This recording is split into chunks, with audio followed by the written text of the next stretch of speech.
হ্যাঁ। স্যার আপনার তো তাহলে ইংরেজি তো একটা প্রচুর, তো আপনি যারা ধরেন এই মাধ্যমিক বা উচ্চ মাধ্যমিক যারা ইংরেজি পড়ছে বা প্রথম থেকে তো দীর্ঘদিন অভিজ্ঞতা, তো আপনি ধরেন একটা ছেলে ইংরেজি শিখতে চায় আর কি, তো যদি আপনি কিছু বলেন আপনার যে মানে এই থেকে অভিজ্ঞতা থেকে আপনি কি করে এগোবে আর কি, ধরেন 5 থেকে সে কি করে এগোবে? না, ইংরেজি শেখার একটা পদ্ধতি হচ্ছে। এখন তো মানে চারিদিকে কেজি স্কুল, ইংলিশ মিডিয়াম স্কুলের এত রমরমা যে আমাদের এই থিওরিগুলো বললে কেউ শুনবে না। বিশেষ করে আমি হাওড়ার কথা বলি। হাওড়া পুরো এলাকা, আমাদের তো কর্পোরেশন, হাওড়া মিউনিসিপ্যাল কর্পোরেশন, 42খানা স্কুল সিগ স্কুল, মানে ছাত্রছাত্রী নেই। তার মধ্যে কতগুলো স্টপ অ্যাডমিশন নোটিশ হয়ে গেছে যে তুমি ভর্তি করো না। হ্যাঁ, তা এখন এর মধ্যেও তুমি যে প্রশ্নটা করলে যে যদি ইংরেজি কিভাবে শেখাবো বাংলা মাধ্যমিক স্কুলে, বাংলা মাধ্যমিক স্কুলে ইংরেজি শেখাতে গেলে যে ক্লাসে যেটা, যেমন আপ টু ক্লাস 4 ছেলে মেয়েদের পার্শ্ব স্পিচ সম্পর্কে একটা ক্লিয়ার ধারণা করতে হবে। পার্শ্ব স্পিচ কি, কতগুলো আছে, সেগুলোর একটা বিভাজন, এইগুলো সম্পর্কে একটা পরিচ্ছন্ন ধারণা থাকবে। পার্শ্ব স্পিচ, হাতের লেখাটি পরিষ্কার হবে একবারে। হাতের লেখাটা মানে খাতায় একটি ছাত্রছাত্রীর হাতের লেখা ছাত্রছাত্রী সম্পর্কে এক্সামিনারের মানসিকতাকে স্পষ্ট করে দেয়। হ্যাঁ, তো এখন পার্শ্ব স্পিচ শিখে নিল। এবার যেই 5 উঠবে ওটাকে রিভিশন হবে। 6 থেকে টেন্স ভালো করে শিখতে হবে, টেন্স। হ্যাঁ, আমি অনেক ক্ষেত্রে দেখেছি 11-12-এর ছেলেমেয়েরা টেন্স বানান TENC লেখে, TENC, টেন্স বানান যে TNSE, এটুকু অনেকে জানে না। প্রসঙ্গত বলি, আমরা করোনার সময় থেকে একটা অনলাইন ছেলে মেয়েদের পড়াই, আমাদের একটা গ্রুপ আছে। আমরা মোবাইলে, আমাদের যারা অর্গানাইজার তারা মোবাইলে একটা লিঙ্ক দিয়ে দেয়, ওই লিঙ্কটা দিয়ে আমরা পড়াই। সারা পশ্চিমবঙ্গের 6টা সেন্টার আছে। নিশ্চিন্তপুর হাই স্কুল দক্ষিণ চব্বিশ পরগনা, কৃষ্ণচন্দ্রপুর হাই স্কুল যার হেডমাস্টার চন্দন মাইতি, কৃষ্ণচন্দ্রপুর, ওই চন্দন আমার খুব আমার খুব হেডমাস্টার অ্যাসোসিয়েশনের সভাপতি। হ্যাঁ, উনি আমার খুব ঘনিষ্ঠ এবং পেপারে আপনার ওর বক্তব্য দেখতেই পাবেন আর কি, পাবেন। হ্যাঁ, ওই চন্দন মাইতির স্কুলে আমি প্রায় 4 বার গিয়েছি। তারপরে সারেঙ্গা হাই স্কুল হাওড়া, মানে এটা বাঁকুড়া সারেঙ্গা না, হাওড়ায় গঙ্গার পাড়ে। তারপরে এতে উত্তরবঙ্গে একটা সেন্টার আছে, তারপরে তারকেশ্বরে একটা সেন্টার আছে। এরা আমাদের লিঙ্ক দিয়ে দেয়, ওদের সামনে একটা বড় ওই স্ক্রিন আছে, স্ক্রিনে আমরা পড়িয়ে ওদেরকে বিভিন্ন সাবজেক্ট বিভিন্ন সময় অ্যালটমেন্ট করা আছে, পড়াই। খুব ভালো লাগে। ওই একই থিওরি অ্যাপ্লাই করি আমি, যে যেই 5-6-এ পড়ে যাবে তাকে টেন্সটা ভালো করে একেবারে। আর একটা সমস্যা ছেলেমেয়েদের হয়, এটা হচ্ছে দুটো সমস্যা। একটা ওয়ার্ড মিনিং যেটা থাকে মাধ্যমিকে, ওয়ার্ড মিনিং না, সেটা তো 9-10-এ আমি একে বলতে পারি। হ্যাঁ, এবার টেন্স শিখে নিল। আমরা এই যে সার্কাস পার্টি দেখি না, সার্কাস করে খোলা মাঠে, সার্কাসে যে তাঁবুটা করে 4টে খুঁটি থাকে, এদিকে দুটো এদিকে দুটো, 4টে খুঁটির ওপর তাঁবুটা দিয়ে তারপরে টান দেয়, মনে পড়েছে তো? আচ্ছা, এবার ইংরেজিতে 4টে খুঁটি হচ্ছে একটা টেন্স, ভয়েস, ন্যারেশন, ক্লজ। এবার যদি তুমি বলো যে একটা খুঁটি বের করে নিলাম তাঁবু থেকে, সে তাঁবু পড়ে যাবে, থাকবে না। সার্কাস পার্টির তাঁবু থাকবে না, সার্কাস দেখানো যাবে না। তো আমাদের এখানে টেন্সটা শিখে নিলাম, ভালো করে টেন্স করে। আগেকার একটা বই পাওয়া যেত, মাস্টার অফ টেন্স, এই 10 টাকা 12 টাকা, খুব সুন্দর বই, খুব সুন্দর। হ্যাঁ, তারপরে টেন্স, এগুলো রিলেটেড। টেন্সের পরে ভয়েস শিখবে। ভয়েস খুব সহজ জিনিস, ছেলেপিলেরা ভয় করে, মানে ঠিক মতো পড়ানো হয় না বলে, কিন্তু ভয়েসের থেকে সহজ জিনিস তো আমি কিছু খুঁজে পাই না। কতগুলো নিয়ম আছে, একেই বুঝিয়ে দিতে হবে। এখন দেখা যাবে যে সবই শেখালাম, ছেলেটিকে বি ভার্ব শেখাইনি। মানে voice is nothing but the application of verb to be. ভয়েসটা বি ভার্বের প্রয়োগ ছাড়া কিছু না। হ্যাঁ হ্যাঁ, এটা মানে হি কিল্ড, যেই হি ওয়াজ করে দিল, হি ওয়াজ কিল্ড, হি কিল্ড মানে সে মেরেছিল। যেই তুমি বি ভার্ব বসিয়ে দিলে হি ওয়াজ কিল্ড, তাকে মারা হয়েছিল। হ্যাঁ, সুতরাং এই বিভার্বের ব্যাপারটা ছেলেপিলেদের জানতে হবে। হ্যাঁ, কিন্তু অধিকাংশ গ্রামার বইয়ে বিভার্বের রূপ দেওয়া থাকে না। আর ছেলেপিলেদের মাস্টারমশাইরা বিভার্ব যে পড়ান কেউ কেউ, আমি তা বলছি না, এটা একটু যত্ন করে পড়ানো দরকার। তারপরে তোমার ন্যারেশন তো একবারে সুন্দর জিনিস। 5টা সেন্টেন্সের ন্যারেশন, তার সিকোয়েন্স অফ টেন্স আছে। ন্যারেশনের আগের চ্যাপ্টার থাকে সিকোয়েন্স অফ টেন্স, কোন রিপোর্টিং পার্টে কী টেন্স থাকলে রিপোর্টেডের কীভাবে চেঞ্জ হবে, তার একটা নিয়ম আছে, এটা শিখতে হয়। হ্যাঁ, তারপরে clause clause clause clause heavy interesting জিনিস। আমি বুঝলে আমি এই গ্রামারের এই অংশটাকে অঙ্কের সাথে তুলনা করি। অঙ্কের যেমন a + b হোল স্কয়ার, তার একটা সূত্র আছে a² + 2ab + b², তেমনি এই গ্রামারের এই যে 4টি অংশ টেন্স, ভয়েস, নেশন, ক্লজ, এও অঙ্কের মতো চলে, তার বাইরে তুমি যেতেই পারবে না। এটাকে যদি কেউ ভালো করে শিখতে পারে তাহলে ইংরেজি খুব ইজি, খুব ইজি। আর তুমি যেটা বললে ভোকাবুলারিকে এনরিচ করতে করতে ডেভেলপ করতে হলে তোমাকে ইংলিশ পেপার পড়তে হবে, ভালো গল্প পড়তে হবে। আগেকার গল্প তোমার সেই অস্কার ওয়াইল্ডের happy prince, selfish giant, daily drama আমাদের এর বা এই যে parable of the good Samaritan, Christian গল্পগুলো ছিল। এখনকার রাস্কিন বন্ড পড়ুক না ছেলে পেলে, যেটা ভালো লাগে তাই পড়ুক, ইংলিশটা পড়ুক। এবং গল্পগুলো আমরা জয়ফুল লার্নিং হবে, লার্নিং মাস্ট বি জয়ফুল।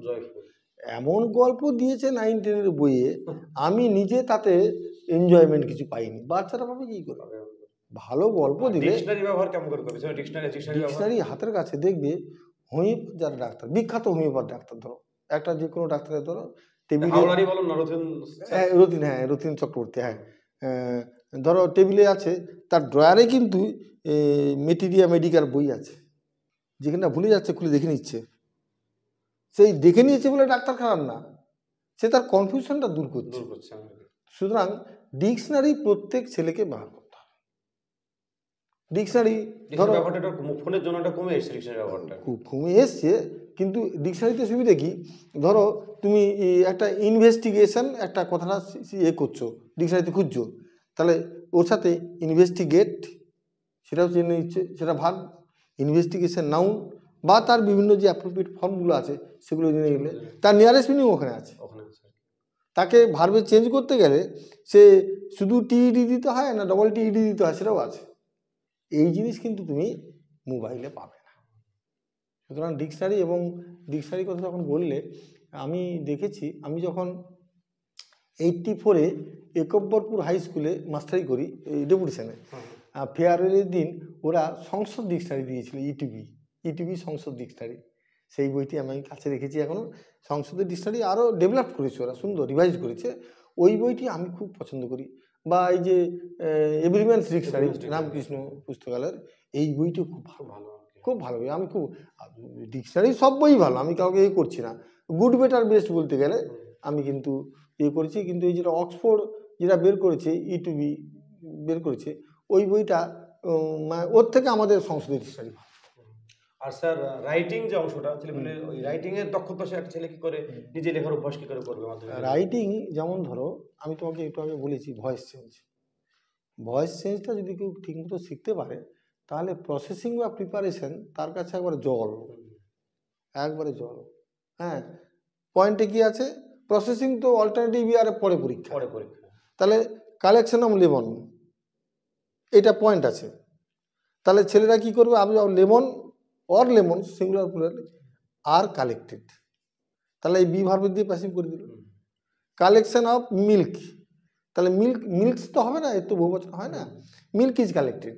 এই যে ভয়েস চেঞ্জটা যদি ঠিকমতো করতে পারে ছেলেমেয়েরা, তাহলে কিন্তু এবার প্রসেসিং মোস্ট ইজি ব্যাপার, মোস্ট ইজি। এখন তাহলে একটা শ্রেণীর ছেলেমেয়েরা দেখবে, বিশেষ করে যারা এই ব্যাপারটা ইংরেজি গ্রামারটা ভালো করে বোঝে, তারা ইংরেজিতে 100-এর মধ্যে 100 পায়, রাইটিংয়ে 90-এর মধ্যে 90 পায়। পাচ্ছে কোথা থেকে? তাদের লেখাতে ভুল এখন তো ইউনিট মার্কিং, একদম ইউনিট মার্কিং, আমরাও খাওয়া দেখি, নম্বর দিতে হয়। ইউনিট মার্কিং, তার রেজিস্ট্রেশনে 1 নম্বর আছে, তার টাইটেলে 2 নম্বর আছে, 5টা ইউনিটে 5 নম্বর আছে। হ্যাঁ, যারা ভালো ছেলে মেয়ে তারা ঠিক সুন্দর করে লিখবে, তার নাম্বার কাটার মতো যায়। আমি এইটাই রিসেন্ট ভিডিও বানিয়েছি যে ইউনিটের নম্বর ভাগ করে বুঝিয়ে দিয়েছি যে এটা ফলো করলে নম্বরটা ভালো হবে। হ্যাঁ, এবং এইটা ছেলে মেয়েদের বলতে হবে যে এই একটা রাইটিং বললাম তোমাকে। এবার ধরো অনেক সময় বায়োগ্রাফি রাইটিং দেয়, বায়োগ্রাফি একই, কোথাও হি আছে ওয়াজ দিতে হবে, কোথাও ওয়াজ আছে হি দিতে হবে, সেইটাকে হুবহু টুকে দিতে হবে। আর there must be an introductory sentence and a closing sentence একটা। হ্যাঁ, সেটা বিভিন্ন বই বিভিন্ন রকম আছে, সেটা ছেলেরা একবার মুখস্থ করলে, there are many persons in our country, Vidyasagar is one of them, হয়ে গেল। দিয়ে হি ওয়াজ বর্ন ইন এত, আর বর্ণটা এটা ছেলেপিলেরা ভুল করে, বর্ণ, ব্রণ নয়, BRON নয়, বর্ণ, বিআর বোর বর্ণ। হ্যাঁ, এই হি ওয়াজ বর্ন, এইটা প্যাসিভ করতে হবে সবসময়। এইটা তিনি জাত হইয়াছিলেন, জন্মগ্রহণ করেছিলেন করলে ইংরেজিতে মিলবে না, তিনি হয়েছিলেন জাত, হি ওয়াজ বর্ন। আর একটা যেটা আমি আবার আসছে আর কি, ধরেন এখন মুখস্থ বিদ্যা তার সঙ্গে সঙ্গে শেখা, এটা একটা দ্বিধাদ্বন্দ্ব কাজ করে যে এইটার উপরে আপনি যদি কিছু বলেন আর কি। না, ব্যাপারটা কি জানো, শেখার ব্যাপারটা আমি বলি তোমাকে। যেমন ধরো অস্ত্র, দা বা কুঠার, সাপোজ কিছু কুঠার থাকে তার এটা ধাতুটা এত ইস্পাতের তৈরি, সে এক কোপে কাটা যায়। আর কিছু ইয়ে থাকে তার ধাতুটা ইস্পাতের নয়, সে নোংরা হয়ে যায়। তখন তাকে কি মাঝে মাঝে শান দিতে হয়, শান দিয়ে চকচকে করতে হয়, তখন সে ব্যবহার করা যায়। এখন জন্মসূত্রে আমরা কিছু কিছু কোয়ালিটিকে আমরা গ্রহণ করি। হ্যাঁ, কেউ শুনেছি বিবেকানন্দ সে লাইব্রেরিতে বই এনে একদিনে সব পড়ে ফেলতে। লাইব্রেরিয়ান বলছে কি তোমার এসব কি ছেলেখেলা পেয়েছো নাকি? হ্যাঁ, সে অনেক গল্প আছে, সেটা বলছি না। তো কিছু কিছু ছেলে মেয়ে আছে তারা ওই একবার পড়লে দুবার পড়লে তাদের পড়া হয়ে যায়। আবার কিছু কিছু আছে তাদের হচ্ছে না। পার্থক্যটা কোথায়? কারো হয়তো একবার পড়লে হয়ে যাচ্ছে, কাউকে দুবার পড়তে হচ্ছে, এই তো পার্থক্য। কেউ হয়তো 10 মিনিটে কাজটা করছে, আর কারো হয়তো সেটাকে 20 মিনিট লাগছে।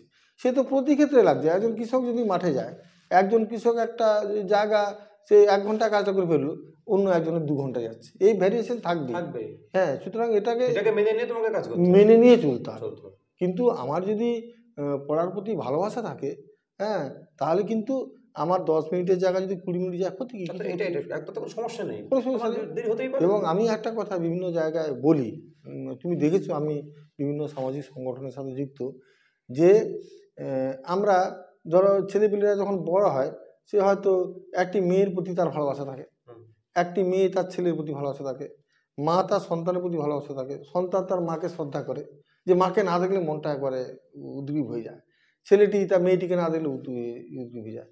এই ভালোবাসাটা যদি আমরা পড়াশোনার প্রতি দিতে পারি, পড়াশোনার প্রতি দিতে পারি, আমি সব জায়গায় এটা বলি যে পড়াশোনাকে যারা ভালোবাসতে পেরেছে তারা কিন্তু কখনো পড়াশোনা তাদেরকে কখনো ডিপ্রাইভ করে না। এটা আমার মানে জাজ্জল্য উদাহরণ হচ্ছে আমি পড়াশোনা ছাড়া ছাত্র জীবনে অন্য কিছু ভাবিনি। বাড়ির কাজ করেছি, ভাইদের পড়িয়েছি, মাঠে ঘাটে কাজ করেছি, আমাদের ওখানে পানের বরজ আছে, সব কাজ করেছি, কিন্তু ভালোবাসাটা আমার পড়াশোনা। আমি কালকে যখন এই করিমপুর লিটল ম্যাগাজিন উৎসব মেলাতে আমাকে বক্তব্য রাখতে বললো, ওই 2-1 মিনিট বলেছিলাম। আমি বললাম শোনো, পড়াশোনাটা 1 নম্বরে রাখবে, ওইখানে ভালোবাসাটা কনসেন্ট্রেট করবে। এবার তুমি নাচ শেখো, গান শেখো, সাঁতার শেখো, ব্যায়াম শেখো, ঠিক আছে, সব আমি কোনোটাতে আপত্তি করবো না। এখন বাবা মার একটা সন্তান, তোমাকে বিভিন্ন দিক দিয়ে করবে, তুমি সব করো যেটা যেটা পারবে, কিন্তু education must be on the top of the list, first priority. এইখানে কোনো, তখন ওরা হাততালি দিচ্ছে, দর্শক তো ছাত্রছাত্র তো, আর এইখানে কিন্তু কোনো কম্প্রোমাইজ হবে না। এই পড়াশোনাটা তুমি যদি আমি নাম বলছি না, তুমি চেনো, আমি যখন এখানে ছিলাম, এক বিরাট এখানে ব্যবসায়ী তার ছেলেকে সায়েন্সে পড়িয়েছিল, এক মাস্টারমশাইকে তার বাড়িতে করে নিয়ে আসতো, গাড়িতে করে নিয়ে আসতো, মাসে 2000 টাকা দিত তখনকার। হ্যাঁ, সে দেখা গেল হায়ার সেকেন্ডারিতে অঙ্কেই ফেল, অথচ এমন বাড়ির ছেলে মেয়ে আছে পড়তো ওই স্কুলে, তারা দুবেলা খেতেই পায়নি ভালো, আমার মতো অবস্থা, তারা কিন্তু ভালো করে পরীক্ষা পাস করে গেছে। সুতরাং এখানে ভালোবাসা যদি ঠিক মতো থাকে, আর যেটা তোমাকে একটু আগে বললাম, কারো একবার পড়ে যাচ্ছে, আমাকে 5 বার পড়তে হয়, এই সমস্যার কি আছে? কিছু সমস্যা নেই। হ্যাঁ, আমাদের এই মেদিনীপুরে একটা নিয়ম আছে, টেস্টের পরে স্কুলে গিয়ে কোচিং ক্লাস করতে হবে। টেস্ট পরীক্ষা হয়ে গেল, স্কুলে মাস্ট যেতেই হবে। তা আমি যাবো না, আমি বাড়িতে কাজ টাজ করতে হয়, হেডমাস্টার বলে তুই আয় না, ওই সকালবেলা চলে যাবি, রাত্রিবেলাটা থাকবি স্কুলে, তাহলে মাস্টারমশাইরা সব ইয়ে করে নেবে। সে ইতিহাস পড়ছে আমার এক বন্ধু, যে এখনো আছে, সে আগস্ট আন্দোলনকে সে সারা সকাল ধরে পড়ে যাচ্ছে, তার মুখস্থ হয়নি, সারা সকাল ধরে আগস্ট আন্দোলন পড়ে যাচ্ছে। আর আমরা আগস্ট আন্দোলন 2-3 বার পড়ে জিনিসটা বুঝে নিলাম। ইতিহাস তো মানে মূল জিনিসটা বুঝে তুমি তোমার মতো, এটা আমি খুব বলি। আমার সেই বন্ধু নারায়ণ, আমি বললাম নারায়ণ, তোর ওইটা আমার খুব মনে পড়ে, জানিস তো, তুই সেই আগস্ট আন্দোলনকে সারা সকাল বিকাল ধরে পড়লি, সন্ধ্যেবেলা যখন বললাম বল নারায়ণ একটু বল আগস্ট আন্দোলন, তুই কিছু বদলি পারবি না, কিন্তু এটা সহজ জিনিস। হ্যাঁ, বন্ধু বান্ধব বলে বলি সব জায়গায় তো বলা যায় না। হ্যাঁ। তো স্যার তারপরে ধরেন এখন যারা পড়ছে আর কি, সব থেকে বড় যেটা সমস্যা আমার নিজের মনে হয় একটু খেলাধুলাটা বিকালে কমে গেছে, টিউশন নির্ভরতা। ধরেন তার কারণ কিন্তু টিউশন নির্ভরতা, একাধিক টিউশন থাকছে আর কি, যেটা বিপ্লব পাল বারবার বলছে যে সেলফ স্টাডি করাটা একটু কমে গেছে আর কি, এবং এত পড়ার ফলে ছেলে পেলে সময় পাচ্ছে না। তার ফলে কিন্তু দেখবেন বিদ্যালয়ে যাওয়ার প্রবণতা কিন্তু, রোগটা কিন্তু সেই একটাই, অত্যধিক টিউশন নির্ভর। তার ফলে খেলার মাঠে যাওয়ার সময়টা কমে যাচ্ছে, আর তার ফলে দেখবেন বাড়িতে পড়ার সময়টা যেহেতু কমছে, বিদ্যালয়মুখী একটু কম। এই ব্যাপারে আপনি কিছু বলুন, বিদ্যালয়মুখীটা পড়াশোনা, টিউশন পড়া বা আমার ছেলেকে টিউশন পড়াতে দেওয়া, এই ব্যাপারটা ছেলেটার যতটা না গুরুত্ব দেওয়া হয়, তার থেকে আমরা নিজেদেরকে এক্সিবিট করি বেশি। আমার পাশের বাড়ি একটি ছেলে, সে ওই স্কুলে পড়ে, তার 4 জায়গায় টিউশন আছে। আমার ছেলেটিকে যদি এই 5 জায়গায় টিউশন না দিই, আমার মান সম্মান থাকে না।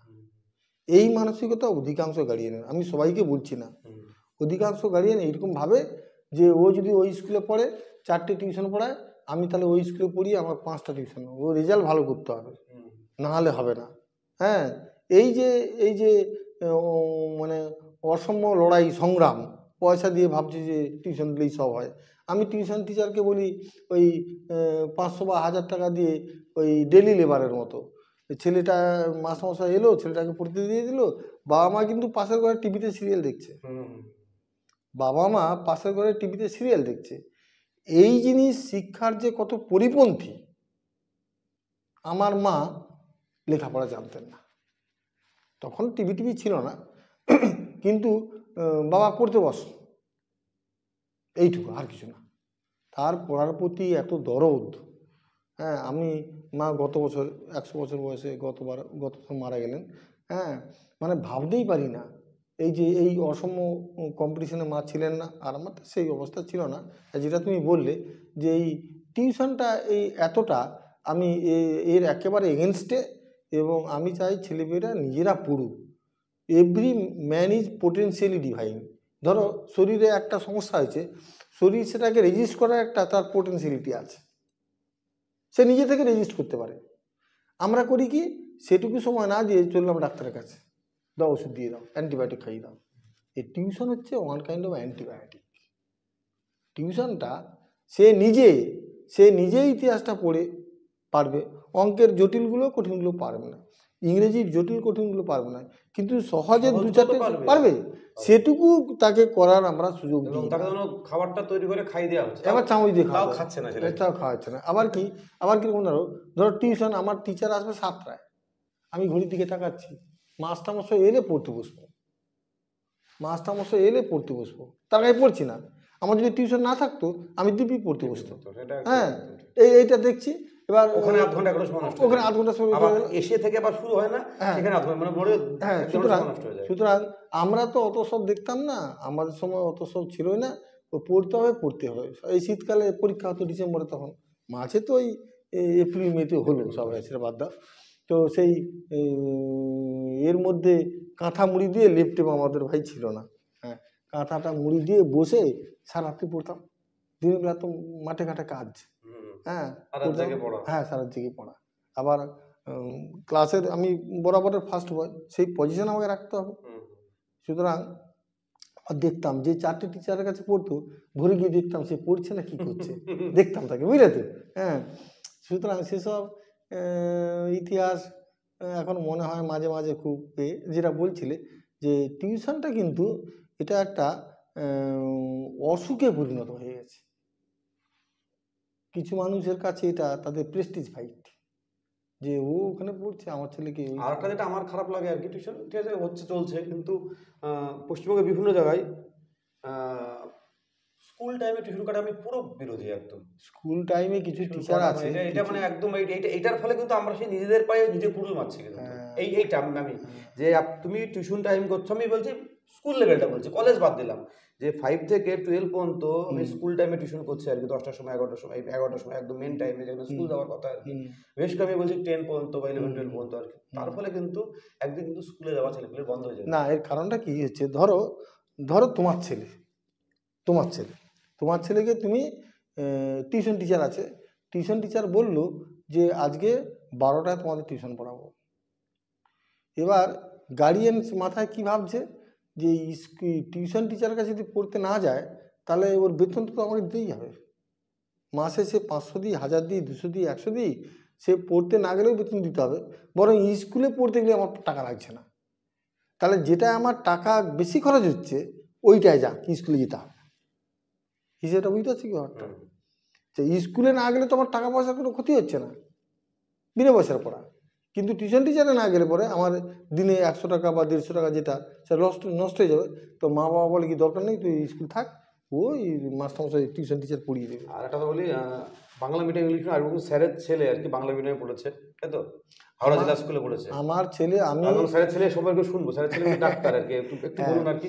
হ্যাঁ, আমি অল এলং এখনো স্টিল নাও আমি এখনো বাংলা মিডিয়ামের পক্ষে কথা বলি। বাংলা মিডিয়াম আমার ফেভারিট মিডিয়াম। এই মুহূর্তে হায়ার সেকেন্ডারি সিলেবাস বা অন্যান্য সিলেবাসগুলো অনেক মডিফাই হয়েছে, ইংলিশ মিডিয়ামের সাথে খুব বেশি পার্থক্য নেই। আমার ছেলে এখান থেকে, আমি করিমপুর থেকে যখন যাই, আমার ছেলে তখন 2তে পড়তো, 3তে ওখানে স্থানীয় একটি স্কুলে পড়ালাম, 4-এ হাওড়া জেলা স্কুলে। ওই জেলা স্কুলে ওরা 1-এ লটারি আর 3তে অ্যাডমিশন টেস্ট নেয়। কিন্তু 4-এ ওদের 2জন টিসি নিয়ে গিয়েছিল, ওরা পরীক্ষা নিয়েছিল, 184-85 জন পরীক্ষা দিয়েছিল 4-এ। আমার ছেলে আরেকটা ছেলে, 2টো ছেলে পাস করেছিল। এবং জেলা স্কুলগুলো এখন 2-1টি স্কুলের খবর জানি না, তবে হাওড়া জেলা school, Hindu school, Hare school, এই সকল স্কুলের পড়াশোনার পরিকাঠামো এখনও ভালো। ওদের ওই মিড ডে মিলের সিস্টেম আগে থেকেই আছে। আমাদের এই তো পশ্চিমবঙ্গ সরকার চালু করলো, কিন্তু সরকারি স্কুলে আগে থেকে আছে। এবং যখন হাওড়া জেলা স্কুলে চান্স পেল, এত ভালো ছেলে, হ্যাঁ, যে আমাকে আর ওকে পড়তে বলতে হয় না, ও দিব্যি নিজের পড়া নিজে করে নিত। ভালো ছেলে। এমনি আমি স্থানীয় স্কুলে হেডমাস্টার, মাস্টারমশাই আমাকে চিনতো, জানতো। কয়েকজন টিচার আমার কাছে খাতা দেখতেন, আমি হেড এক্সামিনার, তারা এক্সামিনার। হ্যাঁ, ও কিন্তু খুব খুব ভালো পড়াশোনা করলো। 2008-এ মাধ্যমিক পাস করলো, হাওড়া জেলা সেকেন্ড হয়েছিল। তারপরে 2000 ওইখানেই উচ্চ মাধ্যমিক পড়লো। আমাকে তখন ওদের হেডমাস্টার মশাই কিষাম রায়, নামটা ভুলে গেলাম, ছিলেন, আমাকে দিন ডাকলেন, ওই তো পাশে ডিআই অফিসের পাশে ডাকলেন। বলে, স্যার ছেলেকে আমাদের কাছে রাখবেন তো? আমি আপনাদের কাছেই থাকবে, আবার যাবে কোথায়? উচ্চ মাধ্যমিকে কোথায়? না, নরেন্দ্রপুর টু নিয়ে যেতে পারেন। আইলাম, গিয়ে ওখানকার পরিবেশ বুঝতে ওর 1 বছর লাগবে, 1.5 বছর মাথায় পরীক্ষা। আমি নিয়ে যাবো না, আপনাদের কাছেই থাকবে। উচ্চ মাধ্যমিকেও ভালো রেজাল্ট করলো। আর 2010 সালে এমবিবিএসে চান্স পেয়েছে।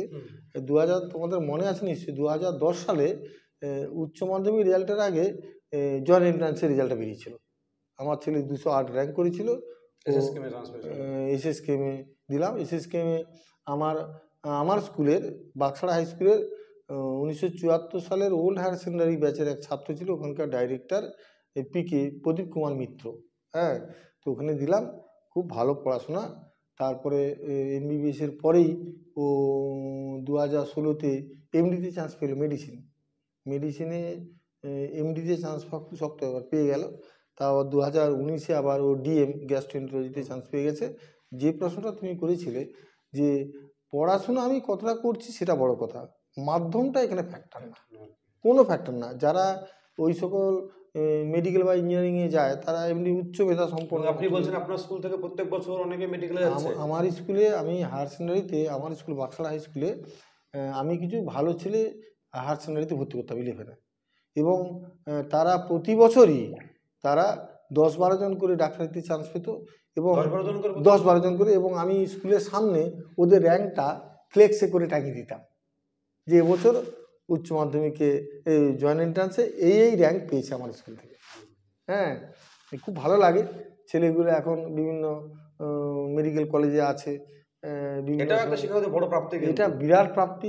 এই যে আপনি যখন স্কুলে এসেছেন, আপনার কত ছাত্রছাত্রী শিক্ষকতা করছে, এখানে বেশি শিক্ষকতা বেশি আর কি, তাহলে আপনার ভালো লাগে। আবার ওখানে গিয়ে দেখছেন কত ডাক্তার হয়ে গেছে, এটা তো মানে শেষ জীবনে আপনার এটাই প্রাপ্তি।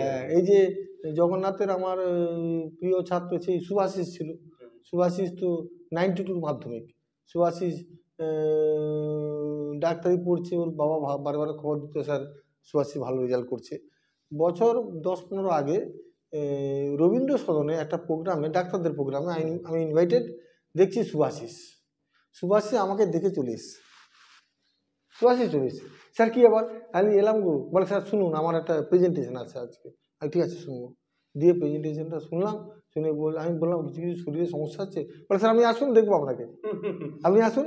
ও পিজির পাশেই ওই আমাদের ওদের হোস্টেল আছে থাকা, পিজির পাশেই, হ্যাঁ, পিজির দিকে মুখ করলে ডান দিকটা আছে। আমি গেলাম, গিয়ে ও দেখলো, বলে স্যার এইভাবে থাকুন, আপনি ঠিক হয়ে যাবেন। এই যে ছাত্র দেখে বললো স্যার এইভাবে থাকুন, ভালো হয়ে যাবে, এটা বড় পাওয়া। এখনো সুভাষিসকে ফোন করি, ও তো এখন বেহালায় থাকে। টাইমস অফ ইন্ডিয়া মাঝে মাঝে ওর থাকে, ছবি থাকে, ওর বক্তব্য দিয়ে ছবি থাকে। আমি আমার ছেলেকে ফটো তুলে ওকে পাঠিয়ে দিই, দেখুন যে স্যার দেখছে। ফেসবুকে দিই, সবাই করে, লাইক করে। সুভাষিস ফোন করে, স্যার আপনি এটাও লক্ষ্য রাখছেন? আমি রাখবো না, তোমার ছবি বেরিয়েছে পেপারে। আমাদের অনেক কিছু হতো, রিতম এই সূর্যল কাকুর রিতম এখন বিশেষ আইআইএমসি তে চাকরি করছে, ভালো হয়েছে। বিপ্লব পাল তো চেনেন? হ্যাঁ, বিপ্লব তো আমার ছাত্র, খুব ভালো, এখন 89 এর মাধ্যমে, খুব গোটা বিশ্বে এখন মোটামুটি পরিচিতি আছে আর কি। ভালো লাগে যখন আমরাও প্রাক্তন ছাত্র হিসেবে যখন গর্ব অনুভব করি আর কি, ছাত্র হিসেবে আপনাদের সাথে আরো বেশি গর্ব অনুভব মনে হবে আর কি। এবং যেখানেই যাই, যেমন একটা বলি, 2008-9 হবে, 8-9 বিকাশ ভবনের 10 তলা গিয়েছি। ওখানে শৈবাল মুখার্জি বলে থাকে। শৈবাল মুখার্জি হচ্ছে ওই ইঞ্জিনিয়ারিং দপ্তরে ডাইরেক্টর ইত্যাদি।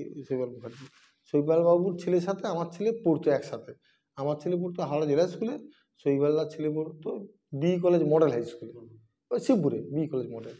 তো দিয়ে আমি ওই দপ্তরে কাজটা থাকলে শৈবালদার কাছে যেতাম, গল্প করতাম, চা খেতাম। তো একদিন গিয়েছি শৈবালদার কাছে, বসে গল্প করছি। ও কলিং দিয়ে বলছে, স্যার থামুন, আমরা করিমপুরের ছাত্রকে পৌঁছে দিচ্ছি। করিমপুরে এখানে কোন ছাত্র? হ্যাঁ, বলে ওই নাটনা মোড়ে কিষাম পাল ওর নামটা, হ্যাঁ, শৈবাল টৈবাল হবে। তো ও এলো, বলে হ্যাঁ রতিকান্তবাবু আমাদের স্যার খুব ভালো ইংরেজি পড়ান। হ্যাঁ, তো শৈবালদা তখন বলছি, দেখুন আমরা একটা বিরাট সার্টিফিকেট দিয়ে দিল ছাত্র। হ্যাঁ, তো খুব ভালো লাগে, খুব ভালো লাগে। আর করিমপুর জগন্নাথ স্কুল তো বড় স্কুল, ও ছাত্র সব জায়গাতেই আছে।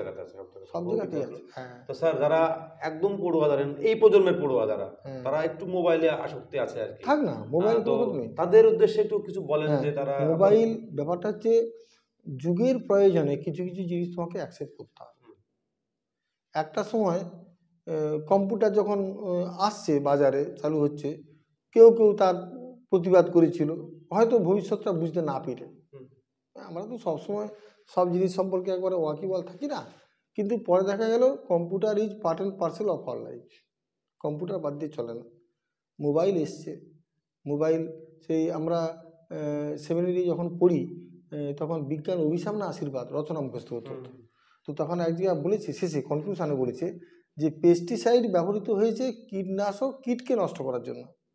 সেই পেস্টিসাইডকে করে কেউ যদি রাগ করে খেয়ে ফেলে, সেটা বিজ্ঞানের দোষ না। কি সুন্দর কথা দেখো দেখি, যে পেস্টিসাইড ইনভেন্ট হয়েছে চাষকে উন্নত করার জন্য, কীটকে নষ্ট করার জন্য ইত্যাদি। এবার বাড়িতে ঝগড়া করে যদি সেই পেস্টিসাইড কেউ খেয়ে মারা যায়, সে কি বিজ্ঞানের দোষ? তা আমাদের মোবাইল প্রচুর ফেসিলিটি আছে, প্রচুর, সেইগুলোকে আমাদের জানতে হবে। আমরা যদি সেইটা না ধরে অ্যাডিকশান হয়ে যায়, যে কোনো জিনিসে অ্যাডিকশান খারাপ, যে কোনো জিনিসে অ্যাডিকশান খারাপ। কেউ সারাদিন ধরে সেই স্মোক করে যাচ্ছে, সেটা খারাপ। সারাদিন ধরে কেউ পান খেয়ে যাচ্ছে, সেটা খারাপ। কেউ খৈনি রাখছে মুখের মধ্যে সারাদিন ধরে, সেটা খারাপ। মোবাইল যদি সারাদিন এইভাবে চালায়, এই অ্যাডিকশান খারাপ। মোবাইল খুব নেসেসারি জিনিস এবং ছাত্রছাত্রীদের এটা অনেক হেল্প করে, হ্যাঁ, কিন্তু তাই বলে অ্যাডিকশানটা ভালো না। আর পড়ার যে আপনি বলেন, তখন মেদিনীপুরে, আমি মেদিনীপুরে বেঁচেছিলাম, যে মেঝে থাকতাম বেলঘরে, সমস্ত মেদিনীপুরে ছিল। ওদের একটা পড়ার কিন্তু আলাদা আগ্রহ ছিল, প্রচুর, মানে প্রচুর পড়তো আর কি, যেটা পড়া ছাড়া কিছু বুঝতো না। তো এখনকার পড়ুয়াদের মধ্যে কিন্তু এই পড়ার একটু অনীহা এসছে। না না, তুমি যেটা মেদিনীপুরের কথা বললে, এখনো মাধ্যমিক উচ্চ মাধ্যমিকের রেজাল্ট বেরোলে পরে পূর্ব মেদিনীপুর প্রথম। পূর্ব মেদিনীপুরে আমাদের একটা ধারণা কীরকম আছে জানো তো, আমরা হচ্ছে বক ধার্মিক। বক ধার্মিক মানে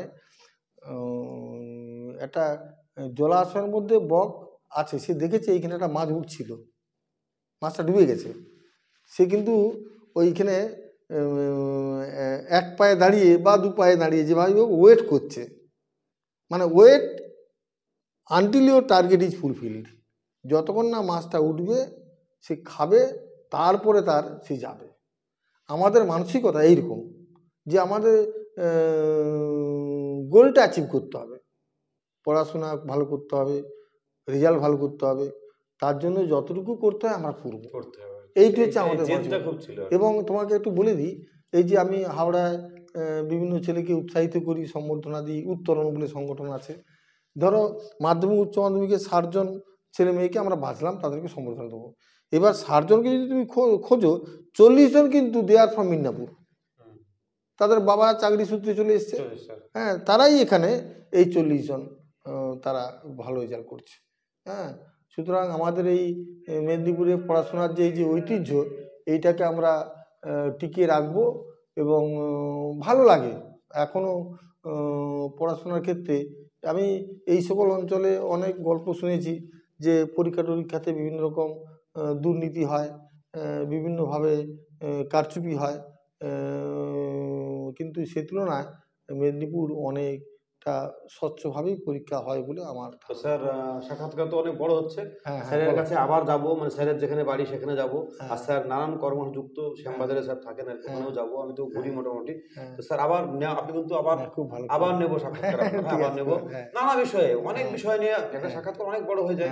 ইংরেজি নিয়ে বললেই স্যারের 4-5টা এপিসোড হয়ে যাবে, ইংরেজি শিখবে কেমন করে সেটা নিয়ে করলে স্যারের 4-5টা এপিসোড হবে, হেডমাস্টার কেমন করে চালাবে সেটা নিয়ে করলে স্যারের 4-5টা এপিসোড, বিভিন্ন বিষয়ে করলে কিন্তু স্যারের এপিসোড হবে। আমার এখানে কিছু ছাত্রছাত্রী আছে, যেমন সেই চম্পা বলে একটি ছাত্রী আছে, সে ফোন করে বলছে, স্যার আপনি চলে গেলেন, আমার ছেলেটাকে তাহলে কোথায় পড়াবো?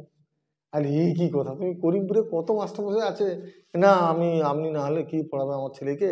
এইরকম মানে আমার উপর যে তাদের একটা আস্থা, এইটা কিন্তু আমি ফিল করি, খুব খুব অনুভব করি। তো এইখানেই আজকে তো স্যার খুব ভালো, তুমি যে ভালো থাকেন। হ্যাঁ, তুমিও ভালো থেকো, খুব ভালো লাগলো, খুব সুন্দর লাগলো, তোমাকে অশেষ ধন্যবাদ।